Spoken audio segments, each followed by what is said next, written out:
project. So those are the steps which previously we have learned, right? So those are the terms. I think steps. I think no need to explain because already you know, right? कोणत्या Yes, स्टेपमध्ये sir. काय केलं जाते. Yes, sir. Yeah, Oh, but still I'm taking the overview. First problem statement.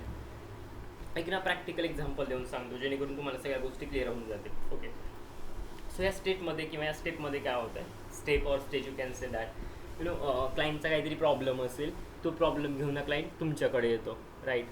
आणि तो problem ना तुम्ही असं नाही की डायरेक्ट तो डेव्हलपरकडे येतो. So firstly they will come जे काय तुमचं सेल्स अँड मार्केटिंग टीम असेल किंवा जे काय असेल किंवा जे त्यांचं ना तुमच्या कंपनीचं जे काही कॉन्टॅक्ट किंवा एंड पॉईंट असेल ते त्यांना रीच आउट करतील.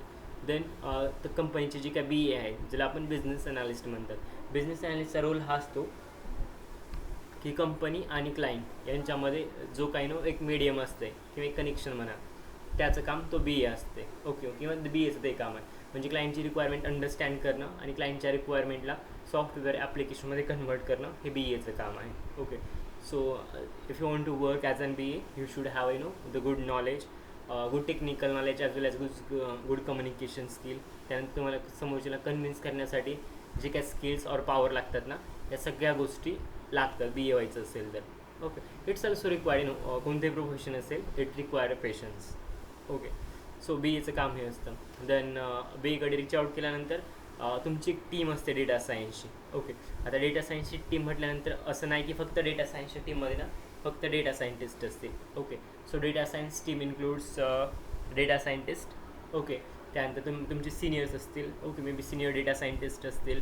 देन तुमचा टीम लीड असेल. देन तुमचा मॅनेजर असेल, प्रोजेक्ट मॅनेजर असेल. ओके. किंवा डेटा सायन्स मॅनेजर असेल. कंपनी टू कंपनी या गोष्टी चेंज होतात. Okay. After data science manager जो आहे त्यानंतर तुमचा VP डेटा सायन्स वगैरे असेल. हे structure company to company vary होत जातं. Okay.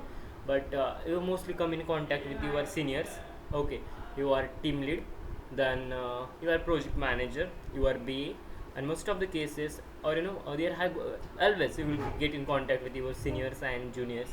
If you are senior, obviously in your team there will be the juniors, like you can say trainee, junior, or having the less experience than you. Okay. So apart from this, if your team is bigger, like I'm considering like normal size 8 to 10 peoples. So तुमच्या टीममध्ये एक जँगोवर Python developer असेल जो जँगोवरती पण काम करेल, फ्लास्कवरती पण काम करेल, राईट. देन एक डेटा इंजिनियर असेल ज्याचं ना ETL करायचं काम असेल, ज्याला एक्स्ट्रॅक्ट ट्रान्सफर लोड म्हणतात. डेटावरचं जे काय असेल ऑपरेशन करायचे काम ETL ते पूर्ण डेटा इंजिनियर करून देईल. Sometimes data scientist also do the work of data engineer. Okay. But in many of the cases data engineer do not perform the work of data scientist. Okay. If there is a need of any Power BI developer as per the project requirement, obviously Power BI developer will be there to prepare the report and creating a dashboard. Power BI चे काम आहे Power BI डेव्हलपरचं, त्याला BI developer पण म्हणतात. So असं आपण एखादं तुमच्या टीममध्ये असेल आणि डेडिकेट जर तुमची कंपनी वगैरे चांगली असेल of having their sufficient resources, obviously there is one cloud engineer और डेव्हॉप्स इंजिनियर. ओके. सो असं ओव्हरऑल स्ट्रक्चर हे तुमच्या टीमचं असतं. सो प्रत्येकाचा रोल्स किंवा प्रत्येकाचं काम बऱ्यापैकी तुम्हाला माहिती आहे. ओके. मेजॉरिटी केसेसमध्ये असं स्ट्रक्चर असतं, बट कंपनी टू कंपनी काही गोष्टी व्हॅरी होऊ शकतात. ओके. सो प्रॉब्लेम स्टेटमेंट, आपण प्रॉब्लेम स्टेटमेंटबद्दल डिस्कस करत होतो. या केसमध्ये जो काही क्लायंट आहे तो त्याचा प्रॉब्लेम घेऊन तुमच्याकडे येतो. ओके. सो मी मीडियम सांगितलं की कसा तुमच्यापर्यंत येतो. Okay. He will explain the complete problems to you. Then you have to do the brainstorming in your team. तुमची जी काही टीम आहे त्यामध्ये डिस्कशन केलं जातं की हा असा प्रॉब्लेम आहे तर त्याला सोल्युशन कसं दिलं जाईल. ओके. किंवा त्याला ना कसं टॅकल केलं जाईल. So you will do the brainstorming in your team. नंतर प्रत्येकाचे सोल्युशन, प्रत्येकाचे मतं, सगळ्यांना आपापले ओपिनियन शेअर करतात. ओके. इफ यू कम फोरकास्टिंगमध्ये भरपूर टेक्निक आहे. Just I click in the mind. Delphi method एक आहे आणि आणखी भरपूर काय मेथड आहे त्यामध्ये सिके. तर आता जे मी ओपिनियन शेअर करायचं म्हटलं ना ते तशीच काहीतरी पद्धत आहे. टाईम सिरीजमध्ये परत पुढे सांगेन किंवा फोरकास्टिंगमध्ये परत सांगेन. सध्या फक्त माहिती सुद्धा की ब्रेन स्टॉर्मिंग नावाची एक पद्धत आहे ना ती केली जाते यामध्ये प्रॉब्लेम सोल्युशनला. सो प्रत्येक जण आपापले इनपुट्सना या केसमध्ये किंवा मीटिंगमध्ये देते. त्यानंतर काहीतरी एक बेस्ट सोल्युशन ना डिफाईन केलं जाते और फायनलाइज केलं जाते. आणि त्यानंतर पुढे काय येते तर मग क्लायंटला सांगितलं जातं की हा अप्रोच मी चूज केला किंवा हे बेटर ऑप्शन वाटतं या सोल्युशनसाठी, किंवा हा बेटर वाटतं सोल्युशन तुमच्या प्रॉब्लेमसाठी. Okay.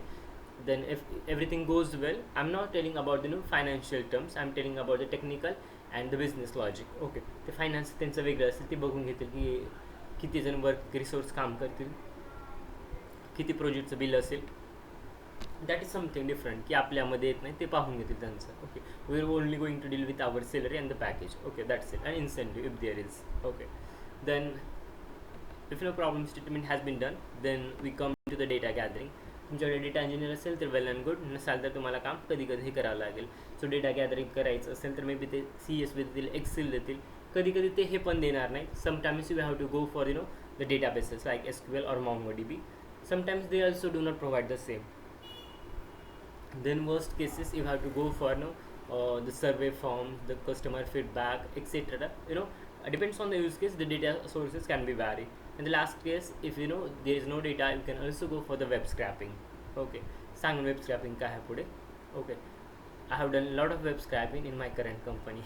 Okay, maybe few people know. Okay, so data gathering, I have already mentioned about data gathering चे sources or कसं केलं जातं. The third, which is nothing but the EDA, which is called as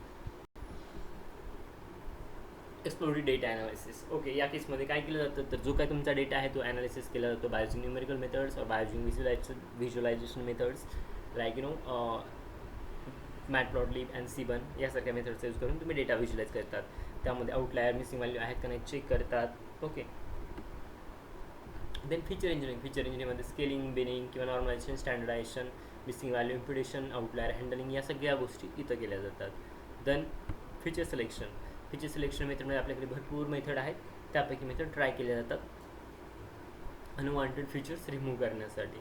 okay, then model ट्रेनिंगमध्ये suppose तुमचा problem कोणत्या logistic आहे की regression type of problem आहे, क्लासिफिकेशन टाईप ऑफ प्रॉब्लेम आहे, त्या बेसिसवरती तुम्ही मॉडेल सिलेक्ट कराल. ओके, की कोणतं मॉडेल, कोणतं अल्गोरिदम तुमच्यासाठी बेस्ट काम करेल. ओके, त्यानंतर ट्रेनिंग कंप्लीट झाल्यानंतर तुम्ही त्याला इव्हॅल्युएट करणार की एक्युरेसी किती आहे, लॉस किती आहे, एरर किती आहे, बायस किती आहे, या सगळ्या गोष्टी चेक करणार. If everything goes well, then you will directly come for the web application, means creating web application by using the Python framework. Okay, so many of the companies use like Flask, Django, Fast API. Okay, choice is yours की तुम्ही यापैकी काय use करणार.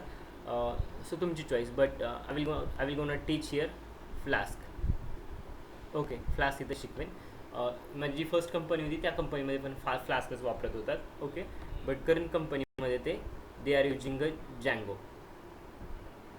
Okay, so they are using Django, so I know both Flask and Django, but I will gonna teach you Flask. Fine.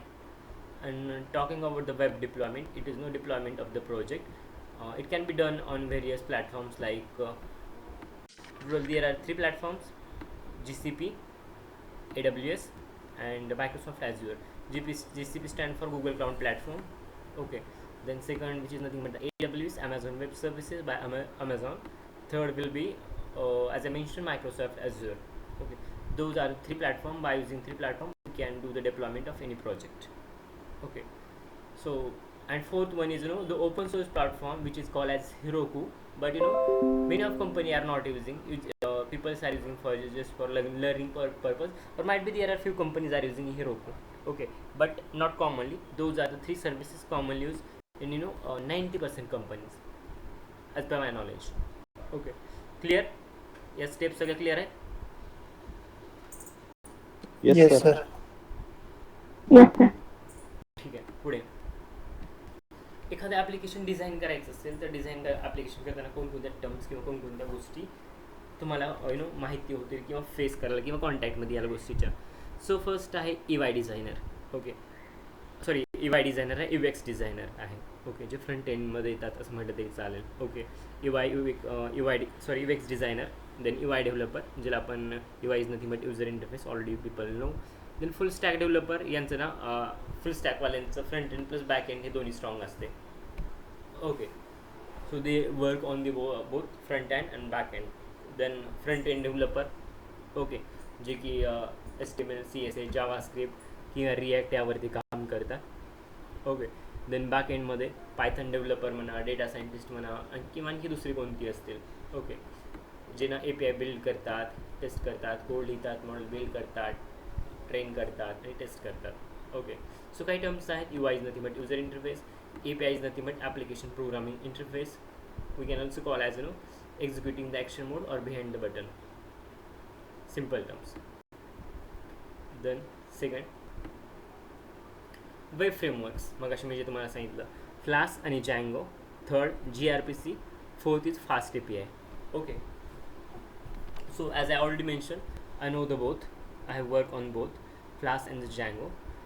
But it's both are like widely used, as I can say, or as per my information. And yeah, commonly both can be used or widely used. Flask is quite easy, quite simple, and it can be used for the simple frameworks. It's quite easy compared to the Django. Django will be used for the complicated task, complicated application. In such a scenario, Django can be used. But Flask is quite light framework. Okay. Then yeah, that's all.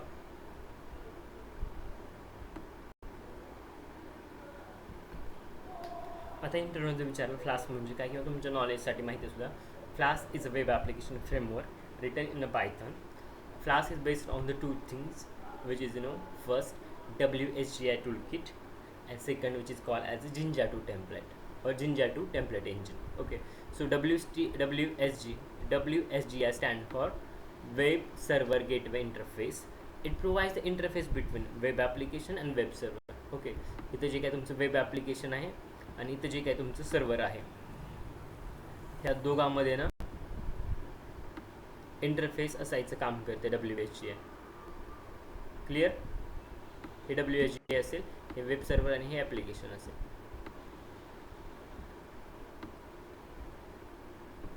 Okay, fine.